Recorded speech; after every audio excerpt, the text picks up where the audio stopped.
রাজাকে ভাই, একেবারেই সর্বশেষ কথা যদি আপনাকে বলি, সেনাবাহিনীর প্রধান বলেছেন যে নির্বাচন সুষ্ঠু অবাধ নিরপেক্ষ হওয়ার জন্য সেনাবাহিনী একেবারে প্রস্তুত আছে। তিনি অফিসার্স অ্যাড্রেসে এই কথা বলেছেন।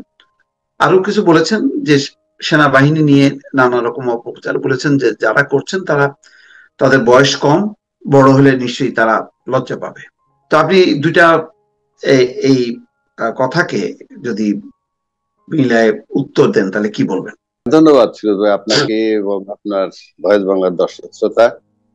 শুনেন, সেনাপ্রধানরে আমরা যাই বলি না কেন, একটা সময় তো উনি একটা ভালো ভূমিকা নিছেন। বিশেষ করে 5ই আগস্টে যখন একটা সময় ছাত্রদের আন্দোলনের পাশে এসে দাঁড়াইছেন। এখন কেউ বলবেন এর আগে তো সেনাবাহিনী গুলিও মারছে, সেটা ভিন্ন আসপেক্ট, সেটা তো অস্বীকার করার কিছু নেই। গুলিও যেমন মারছেন, একটা পর্যায়ে আবার এসে পাশে দাঁড়াইছেন, হয়তো বিবেক নারাজ এসে কিংবা কোনো পরিস্থিতিতে, বা আর কত ছাত্র মরবে, সবকিছু সীমা থাকা চাই, ইত্যাদি ইত্যাদি। আবার উনি যে বললেন যে সেনাবাহিনী নিয়ে নানান জনের নানান কথা বলছে, তারা বাচ্চা, সেটা যদি উনি ওইভাবে দেখে থাকেন এবং ক্ষমা করে থাকেন, সেটা উনি যে খারাপ করেছেন তা বলবো না। আবার নির্বাচন আসলে উনি সেই নির্বাচনটাকে অত্যন্ত গ্রহণযোগ্য করে তুলবেন, বা চেষ্টা করবেন, সেই প্রতিশ্রুতিও ভালো, সবই ঠিক আছে। কিন্তু প্রশ্ন হচ্ছে, ইতিমধ্যে তো আমরা নির্বাচনের টাইম লাইন বলেন, টাইম ফ্রেম বলেন, আমরা মোটামুটি পেয়ে গেছি। এবং একটা গণতান্ত্রিক দেশে আপনি নির্বাচন চাইবেন বা নির্বাচিত সরকারের কাছে ক্ষমতা থাকবে, এইটাই স্বাভাবিক। ব্যত্যয় ঘটে, যে আমাদের বাংলাদেশে যে ব্যত্যয়গুলো নানান সময় ঘটেছে, সেগুলোর জন্য অন্য কোনো ব্যক্তিরা দায়ী না, রাজনীতিবিদরাই দায়ী। কারণ আপনার ক্ষমতা ছিনিয়ে নেওয়া হয়েছে রাজনীতিবিদদের কাছ থেকেই। রাজনীতিবিদদের যদি আমল নামা ভালো থাকতো, কর্ম কর্ম ভালো থাকতো, খাদ্য ভালো থাকতো, তাহলে তো আর আসতে পারে না। এইভাবে যদি 111 চিন্তা করেন, সেটাও ওই একই ভাবে আসছে। ইভেন 24-এর যে গণ অভ্যুত্থান হলো, একই ভাবে। এগুলা সিভিল গভর্নমেন্ট বা রাজনৈতিক দলের ব্যর্থতার কারণে। আর একটা জিনিস লক্ষ্য করে দেখবেন আপনি, যে আমরা বললামই তো, আমি নির্বাচনের পক্ষে, গণতন্ত্রী মনা মানুষ, নির্বাচন দরকার। কিন্তু আপনি যদি মনে করেন, এই যে রাজনীতিবিদ একটা কথা বলে যে নির্বাচিত সরকারের কাছে ক্ষমতা গেলে, দলীয় রাজনৈতিক দলের কাছে ক্ষমতা গেলেই দেশটা স্থিতিশীল হবে, আমাদের অতীত অভিজ্ঞতা তো তা বলে না। কারণ রাজনৈতিক অস্থিতিশীলতা যখন তৈরি হয়েছে এবং সেনাবাহিনী যখন ক্ষমতা নিচ্ছে, কিংবা 111 আসছে, কিংবা ইউনূস সাহেব আসলো, সেটা তো রাজনৈতিক দলগুলোই ক্ষমতার থেকেই ওখানে চলে আসে তাদের ব্যর্থতার কারণে। এক। 2 নম্বর, বাংলাদেশে আপনি যতগুলা ইনসিডেন্ট ধরবেন, আপনি যদি বলেন কিভাবে ঘটলো, কেন ঘটলো, সেই প্রশ্নে আমি যাচ্ছি না। আমি যাচ্ছি, যেমন ধরুন বাংলাদেশে কেউ নির্বাচিত সরকার, মানে দলীয় সরকার থাকাকালীন এই বাংলাদেশে 21 আগস্টের গ্রেনেড হামলা হয়েছে, 10 ট্রাকের অস্ত্র মামলা হয়েছে, সিরিজ বোমা হামলা হয়েছে, রমনা বটমূলে আপনার হামলা হয়েছে, তারপরে আপনার রোহিঙ্গা প্রবেশ করছে, 10 লাখের উপরে, 10-12 লাখ রোহিঙ্গা এট এ টাইম প্রবেশ করলো, আয়নাগর হইলো, বিনা বিচারে হত্যা হইলো, শাপলা চত্বরে হত্যা হইলো, সেনাবাহিনী 57 জন অফিসার হত্যা হইলো। এগুলা কিন্তু সব নির্বাচিত সরকারের অধীনে, একদম পরিষ্কার নির্বাচিত সরকারের অধীনে। তো আপনি নির্বাচিত সরকার, তাহলে যেই ঘটনাগুলো বললাম, প্রত্যেকটা ঘটনাই সার্বভৌমত্বের সাথে সম্পর্কিত রাষ্ট্রের। তা রাষ্ট্রের সার্বভৌমত্ব ইন্টারনাল এবং এক্সটার্নাল। রোহিঙ্গা প্রবেশ যেমন এক্সটার্নাল, আপনি ঠেকাইতে পারেন নাই। ইন্টারনাল সেনাবাহিনী হত্যা, শাপলা চত্বরে হত্যা, আয়নাগর, ক্রস ফায়ার, ওসির সামান্য ওসির দ্বারা মেজর সিনা হত্যা, এগুলা কিন্তু সব ইন্টারনাল সার্বভৌমত্ব। এগুলা নষ্ট কিন্তু হয়েছে নির্বাচিত সরকারের সময়। কেউ কেউ দাবি করেন এগুলো আওয়ামী লীগ সরকারের সময় হয়েছে, অন্যান্য সরকারের সময় হয়েছে। কানসাটে বিদ্যুতের জন্য 24টা নিরীহ মানুষকে হত্যা করেছে পুলিশ, সেগুলা নির্বাচিত সরকারের সময় হয়েছে। এগুলা বলার পিছনে আমার কারণটা হলো এই, যে এইগুলা যখন রাষ্ট্রে বিরাজমান থাকে, তখন সেটা রাষ্ট্র না, একটা দেশ হতে পারে। আমাদের একটা ভূখণ্ড হয়েছে, কিন্তু বিগত 53-54 বছরে আমরা কিন্তু এটাকে রাষ্ট্র বানাইতে পারি নাই। কারণ যে কর্মকাণ্ডগুলো ঘটেছে, এটা কোনো সার্বভৌম রাষ্ট্রের ভিতরে ঘটে না, এবং নির্বাচিত সরকারের অধীনে তো নাই। সুতরাং যোগ্যতার মাপকাঠি যদি আনেন, তাহলে আমরা যদি দেখি নির্বাচিত সরকারের কাছে গেলেই দেশটা স্টেবল হবে, কোনো কারণ নাই, কোনো যুক্তি নাই। 53 বছরে তা হয় না। আসেন, তারপরে কি আমি বলবো যে নির্বাচিত সরকার আসবে না? অফকোর্স আসবে। তার আগে কি দরকার? তার আগে দরকার হলো এই, যে নির্বাচনের জন্য যে সমস্ত জিনিসগুলো দরকার, আপনি নির্বাচন করবেন কিসের ভিত্তিতে? আপনার তো একটা ফ্রেম, একটা আইনি কাঠামোর ভিতরে তো যখন যে সরকার থাকবে তাকে তো একটা আইনি কাঠামোর ভিতরে রাখতে হবে, তারপরে না সরকার নির্বাচন দিবে। এই যে বর্তমান সরকার আছে তার আইনি কাঠামোটা কি? সেই 106-এর মতামতে সুপ্রিম কোর্ট বলল এরকম একটা পরিস্থিতিতে অন্তর্বর্তীকালীন সরকার হতে পারে, কিন্তু তারা তো এইটা বলেন নাই এই সরকার কতজন সদস্যের হবে, এই সরকারের মেয়াদ কতদিন, এই সরকার নির্বাচন দিবেন কত তারিখের মধ্যে, এগুলা কি বলছে? বলে নাই। আবার আপনি আরেকটা জিনিস লক্ষ্য করেন যে আমাদের 5ই আগস্টের পর অনেকেই বলে থাকেন যে 5ই আগস্ট থেকে ইউনূস সাহেব দায়িত্ব নেওয়ার পূর্ব পর্যন্ত দেশে কোনো সরকার ছিল না, এই কথাটা অনেকে বলেন। এখানে আমি সম্প্রতি অনেক চ্যানেলেই বলা শুরু করেছি যে না, এটা সঠিক নয়। কারণ আমরা দেখেছি 5 তারিখে আমাদের সম্মানিত সেনাপ্রধান উনি বলছেন যে আমি আপনাদের দায়িত্ব নিলাম, এখন থেকে একটা গুলিও আর চলবে না এবং প্রতিটা হত্যার এবং প্রতিটা ক্রিমিনাল অফেন্সের বিচার করা হবে, উনি বলেছিলেন। তো এটা ইমপ্লাইড, মানে এটা বুঝাই যায় যে দায়িত্বটা উনি নিছেন এবং এটাকে কনফার্ম করেছেন রাজনীতিবিদরা তার ডাকে সাড়া দিয়ে যখন তার সাথে সাক্ষাৎ করতে গেলেন, সেখান থেকে কনফার্ম হয়ে গেল যে সেনাপ্রধান ওই দায়িত্বটা ওই মুহূর্তে নিছেন। একই সাথে ওই সময় কিন্তু ছাত্র প্রতিনিধি যায় নাই রাজনীতিবিদদের সাথে, আপনি যদি মনে থাকে, এবং সেই ছাত্র প্রতিনিধি সকল 3জন ছাত্র প্রতিনিধি বানানোর একটা ষড়যন্ত্র চলছিল, কোন একজন রাজনৈতিক নেতা সেটা বানানোর চেষ্টা করছিলেন, কিন্তু ছাত্ররা তখন বলছিল যে না, সেনাপ্রধানকে ওনারা ঢাকা বিশ্ববিদ্যালয়ে আমন্ত্রণ জানাইছিলেন, নিশ্চয়ই আপনার মনে আছে, কিন্তু ছাত্ররা সেখানে যায় নাই। তারপরে যখন সেনাপ্রধান এইভাবে দায়িত্ব নেওয়ার পর রাজনীতিবিদরা তার সাথে দেখা করলো, একটা পর্যায়ে যখন বঙ্গভবনে গেলেন তখন কিন্তু ওই ছাত্ররা ছাত্র সমন্বয়করা টের পেল যে এখানে একটা ষড়যন্ত্র হচ্ছে, অন্য ভিন্ন 3টা ছাত্রকে, সকল ছাত্রকে সমন্বয়ক বানানোর চেষ্টা করছে কোন রাজনৈতিক নেতা। তখন তারা এটা টের পেয়ে তারা গিয়ে বঙ্গভবনে হাজির হলো। এই হলো কাহিনী। তা সেক্ষেত্রে আমি পরিষ্কার বলতে চাচ্ছি যে ওয়াকারুজ্জামান সাহেব 5 তারিখ থেকে 8 তারিখ পর্যন্ত রাষ্ট্রের সরকার প্রধান হিসেবে দায়িত্বে ছিলেন ওনার ঘোষণা মোতাবেক। এবং আপনি লক্ষ্য করে দেখবেন তার আলোকে কিন্তু 7ই আগস্ট, আপনার কি মনে আছে বিএনপি একটা সমাবেশ করলো এবং সেই সমাবেশে কিন্তু পরবর্তী 3 মাসের মধ্যে নির্বাচন দাবি করছিল, আপনার কি খেয়াল আছে? হ্যাঁ, তাহলে এই দাবিটা কার কাছে করছেন? দেশ তো কখনো সরকারবিহীন ছিল না, ওই সময় তো সেনাপ্রধান দায়িত্ব নিছিলেন, তাহলে সেই দাবি কি সেনাপ্রধানের কাছে করছিলেন? এবং সেনাপ্রধান যে দায়িত্ব নিলেন সেটাও তো, যেহেতু শেখ হাসিনা চলে গেছে, চলে যাওয়ার সাথে সাথে পালায়ে গেছেন এবং সংবিধান বিলুপ্ত হয়ে গেছে, সুতরাং ন্যাচারালি ওয়াকারুজ্জামান সাহেবকে দায়িত্বটা নিতে হয়েছে। তাহলে এই যে উনি 4 দিনের দায়িত্বে ছিলেন, তারপরে যে ইউনূস সাহেব দায়িত্ব নিলেন, তার যে ধারাবাহিকতাটা, সেই ধারাবাহিকতাটা তো আপনার জুলাই ঘোষণাপত্রে থাকতে হবে। তা না হইলে সময়ের ব্যবধানে আমাদের সেনাপ্রধান বিপদগ্রস্ত হবেন এই আওয়ামী লীগ দ্বারা। কারণ ইতিমধ্যে আমাদের সেনাপ্রধানকে বিতর্কিত করেছেন ওবায়দুল কাদের, তিনি তাকে মির্জাফর পর্যন্ত বলেছেন। তাহলে এই যে এই সমস্ত কথা যখন একজনে বলতে পারেন, তাহলে তো এইটা যদি আপনি জুলাই ঘোষণাপত্রের ভিতরে না ঢুকান যে 5ই আগস্ট থেকে 8ই আগস্ট পর্যন্ত সেনাপ্রধান দায়িত্ব নিয়েছিলেন, তারপরে বঙ্গভবনে বসে 3 বাহিনী প্রধানের উপস্থিতিতে ইউনূস সাহেবকে দায়িত্ব দেওয়া হলো এবং সেই থেকে ইউনূস সাহেব চলমান, এবং এইটা ঘোষণাপত্রে থাকতে হবে এবং সেখানে ঘোষণাপত্রের ভিতরে ইউনূস সাহেবের মেয়াদটা উল্লেখ করতে হবে কি, উনি 8ই আগস্ট 2024 থেকে 30 জুন 2026 পর্যন্ত উনি সরকারের থাকবেন এবং ওনার দায়িত্ব হবে প্রধান নির্বাহী হিসেবে উনি দায়িত্ব পালন করবেন। কেননা এখানে প্রধান উপদেষ্টা বলতে কিছু নাই, প্রধান উপদেষ্টা বলতে বুঝে রাষ্ট্রপতিকে উনি অ্যাডভাইস করেন, কিন্তু এখন পর্যন্ত তো ইউনূস সাহেব রাষ্ট্রপতির সাথে বৈশাখ চাও খান নাই। তাহলে আপনি নামে থাকবেন প্রধান উপদেষ্টা, কাজে থাকবেন রাষ্ট্রের প্রধান নির্বাহী, আমি কি তরমুজকে আপেল বলে খাবো? এটা হয় নাকি? সুতরাং এটার সাথে আপনি মানে ছবি সরানো মিশন গুলো থেকে এটার কোনো সম্পর্ক আছে কিনা? আমি সেখানে আসছি, এখন মনে করেন মোস্তফা ভাই, আপনার ঘরে আপনার একটা ছবি থাকে, কিংবা একটা স্কুল বা কলেজে একটা প্রধান শিক্ষকের ছবি লাগানো থাকে, নিয়ম ধরেন লাগায়, তো সেখানে যখন প্রধান শিক্ষক উপস্থিত কিন্তু তার ছবিটা গিয়ে আপনি সরাই দিলেন, এটা কি মনে, এটা অর্থ কি দাঁড়ায়? ন্যাচারালি প্রশ্ন আসে, ছবি সরানোর মানেই হলো এই যে রাষ্ট্রপতি কি তাহলে নাই? কেন প্রশ্নটা কেন আসবে?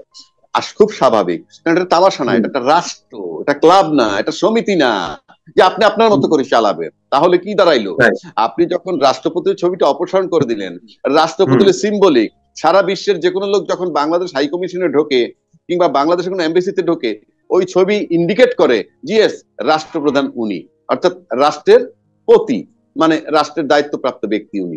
সেটাকে যখন আপনি রিমুভ করে দিবেন এবং আপনি বিশ্ববাসীকে জানিয়ে দিলেন যে হি ইজ নো লঙ্গার রাষ্ট্রপতি, এক।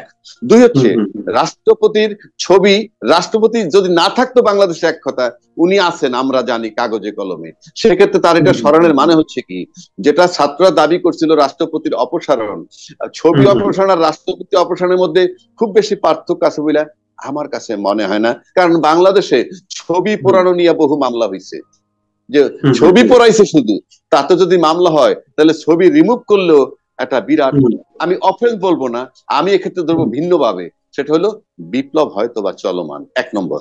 আর দুই নম্বর হচ্ছে এই ছবি রাষ্ট্রপতিকে সরাইলে সাংবিধানিক সংকট হবে, এটা যারা বলেছিলেন তারা কেন নীরব, তারা কেন নীরব? এখন কি এই ছবিটা সরাইলে তো রাষ্ট্রপতিকে স্মরণে সামিল হয়ে গেল, তারা কেন নীরব? কিংবা কিংবা তারা রাষ্ট্রপতি যারা সরাইলো এই সরকার প্রধান বা সরকারের কাছে তারা কোনো ব্যাখ্যাও চাননি, কিংবা সরকার জাতির কাছে কোনো ব্যাখ্যাও দেননি, কিন্তু আলটিমেটলি ছবিটা সরে গেছে। তাহলে কি কোনো সন্দেহ নাই এই মুহূর্তে রাষ্ট্রপতিবিহীন দেশ? এটা একটা কোশ্চেন আসতেই পারে, এক নম্বর।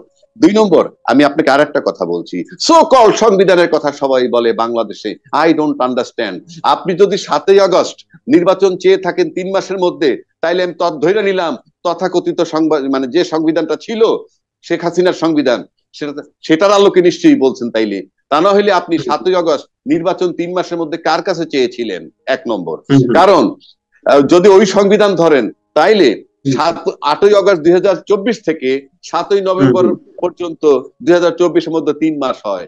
সংবিধানে তাই ছিল যে সংবিধান কি সংসদ ভাঙার 90 দিনের মধ্যে নির্বাচন। আবার সেখান থেকে যখন ইউনূস সাহেব দায়িত্ব নিলেন, যারা 90 দিনের মধ্যে নির্বাচন চাইলেন ওয়াকারুজ্জামান বা সেনাপ্রধানের কাছে, সেখান থেকে এসে তারা আবার তার সাথে সাক্ষাৎ করে বললেন ইউনূস সাহেবের সাথে, আমরা ডিসেম্বর 25-এর মধ্যে নির্বাচন চাই। এই শিফটিং কোন সংবিধান করতে দিল? এটা কোন সংবিধান তাদেরকে করতে দিল যে আপনি তারিখটা চাইলেন? আবার ইউনূস সাহেব লন্ডন ঘুরে এসে বললেন ফেব্রুয়ারিতে হবে, ফাইনালি ফেব্রুয়ারি মোটামুটি একটা দিলেন। উনি বা সরলেন কোত্থেকে? এটার তো একটা আইনি ফ্রেম থাকতে হবে রে ভাই, একটা আইনি ফ্রেম তো থাকতে হবে। সুতরাং আগে এখন পর্যন্ত জুলাই ঘোষণাপত্রই তো সঠিক হয় নাই। এই জুলাই ঘোষণাপত্রের মধ্যে 71-এর যুদ্ধ বলেন, যাই বলেন, সবকিছু এনে ধারাবাহিকভাবে তারপরে ঢুকাইতে হবে যে 5ই আগস্ট 2024 থেকে 8ই আগস্ট 2024-এর ইউনূস সাহেবের দায়িত্ব নেওয়ার পূর্ব পর্যন্ত সেনাপ্রধান দায়িত্বে ছিলেন, সেটাকেও ঢুকাইতে হবে জুলাই ঘোষণাপত্রের মধ্যে। তারপর ইউনূস সাহেবের টাইমটা ঢুকাইতে হবে এবং তাকে স্বীকৃতি দিতে হবে অন্তর্বর্তীকালীন সরকার হিসাবে।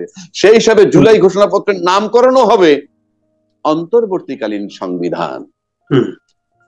নয়তো আপনার কোনটাই আপনি বলেন না, আপনিই বলেন না, আপনি সিম্পল লেম সাধারণ এত আইনস্টাইন হইতে হবে না।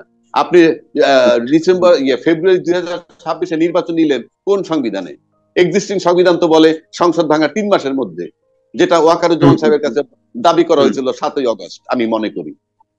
তারপর সেখান থেকে সরে গেলেন ডিসেম্বর 25-এর মধ্যে চাই, আবার ফেব্রুয়ারির মধ্যে চাই, রোজার আগে চাই, তো ফিক্সড হইলে ফেব্রুয়ারিতে। কিসের উপরে? এটা তো ক্লাব সমিতি না, বা মুখে মুখে বলে দিলাম যা এটা কর তুই, যা এটা কর তুই, এটা রাষ্ট্র। আর এটা যদি আপনি সংবিধানে ঢুকান, সন্নিবেশিত করেন, তাহলে প্রশ্ন আসবে ইউনূস সরকার অন্তর্বর্তীকালীন সরকার ছিল, ঠিক আছে, তার মেয়াদ কোথায়? সে নির্বাচন দিল কিভাবে? তাহলে আপনার কাছে কি মনে হয় জুলাই সনদ নিয়ে একটা ঝামেলা তৈরি হবে? বিভিন্ন দলগুলো আমার কাছে এখন মনে হয়েছে যে আমরা তামাশা করছি, গত ফেব্রুয়ারি থেকে এ পর্যন্ত একটা তামাশা করছি।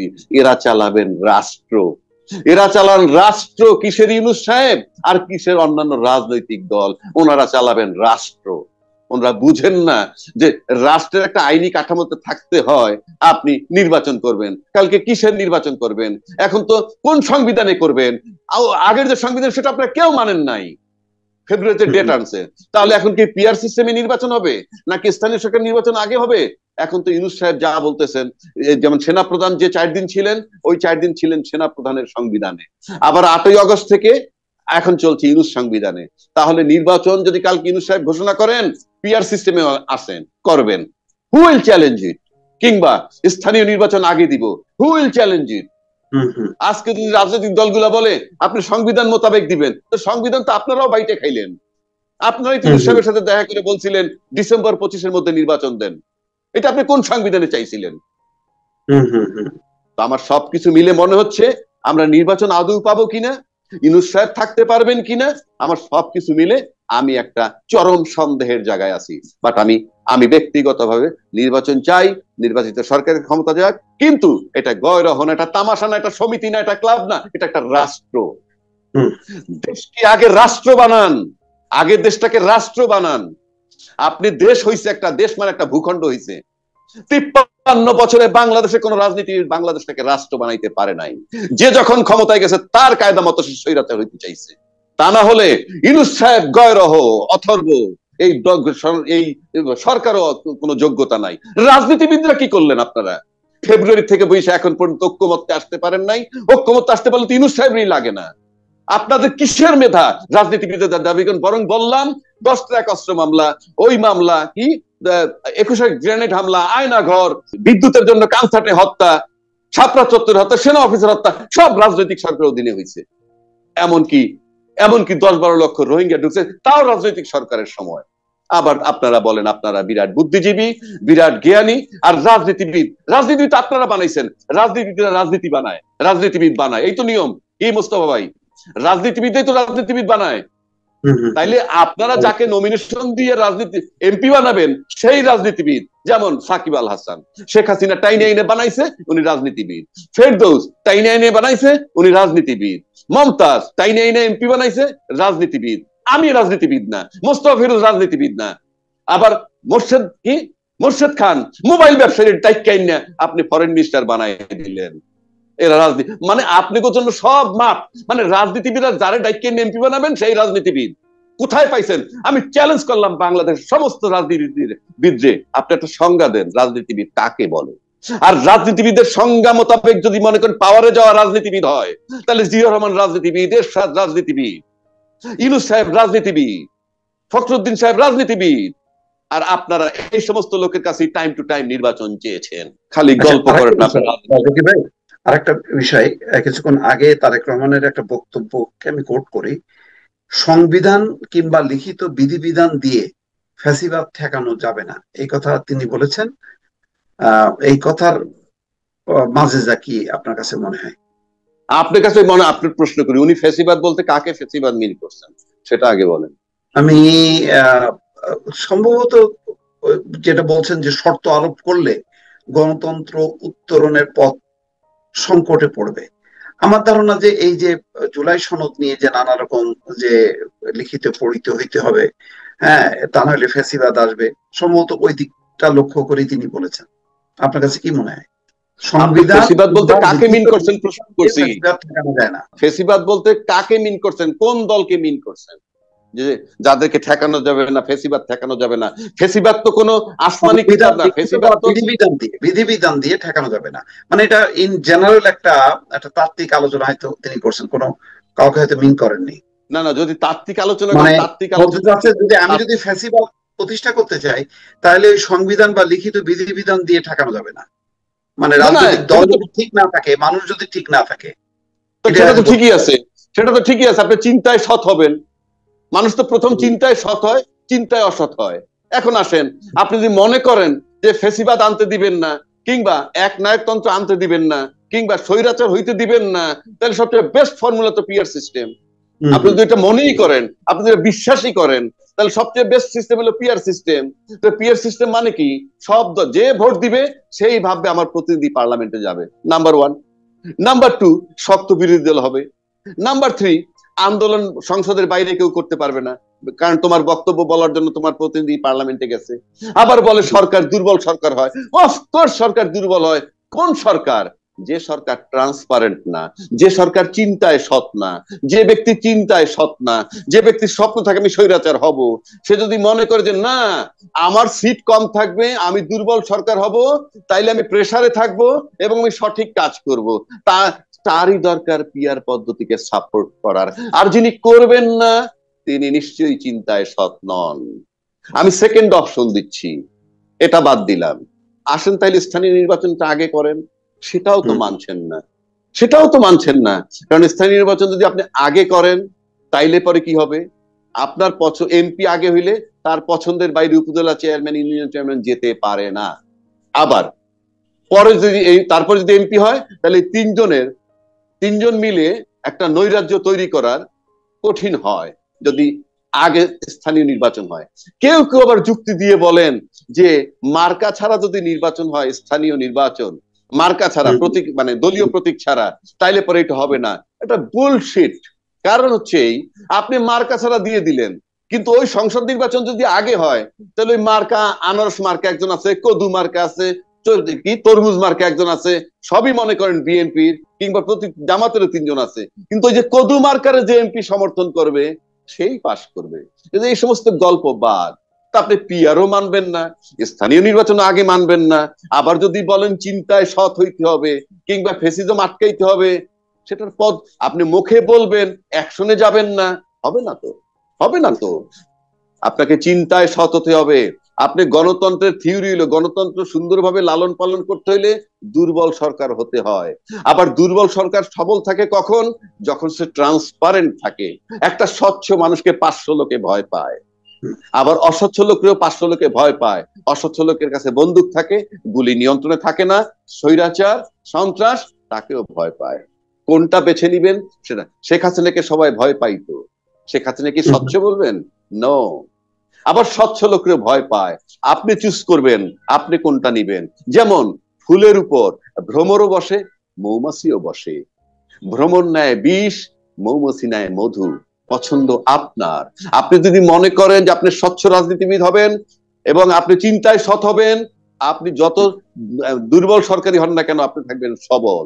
আপনি তখন পিআর পদ্ধতি বেছে নিবেন কিংবা স্থানীয় সরকার নির্বাচন আগে বেছে নিবেন। আর দুইটার কোনোটাই যদি কেউ না মানে, আমি নিশ্চিত করে বলতে পারি তিনি চিন্তায় সৎ নন, তিনি চেতনায় সৎ নন, এবং তিনি ট্রান্সপারেন্ট নন, এবং তিনি ক্ষমতায় গেলে ভয় দেখাবেন যেভাবে হাসিনা দেখাইছেন।